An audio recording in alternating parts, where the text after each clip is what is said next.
মদিনার সবচাইতে গরিব সাহাবী বেলাল রাদিয়াল্লাহু তাআলা আনহু লজ্জাস্থান ঢাকার জন্য শুধু একটা জামা ছিল, গায়ে দেওয়ার মতো কোনো জামা নাই। এই সাহাবীর মতো গরিব কোন সাহাবী মদিনার জমিনে নাই। এই বেলাল রাদিয়াল্লাহু তাআলা আনহুকে বিশ্বনবী ডেকে বললেন, ইয়া বেলাল আনফিক ইয়া বেলাল লা তাখশা মিন যিল আরশি ইকলালা।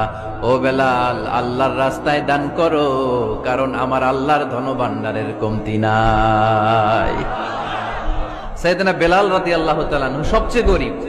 শুনতেছেন, বুঝতেছেন? সবচেয়ে গরিব। ডাউন পার্টটা ঢাকার মতো একটা গার্মেন্ট ছিল, একটা কাপড়, এটা পেঁচায় আসতো, নামাজ পড়তো। গায়ে রাখার মতো কোনো জামা নাই, আর খাবার দাবার টাকা পয়সা বলতে নাই। ওই সাহাবীর বিষ্ণু ইসলাম বললেন, আনফিক বেলাল, বেলাল তুমিও দান কর, তুমিও দাও, দানের হাতকে প্রশস্ত করে দাও।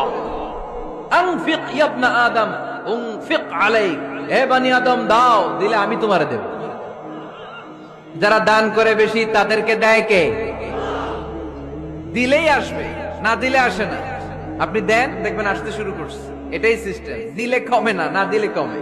সুবহানাল্লাহ পড়েন।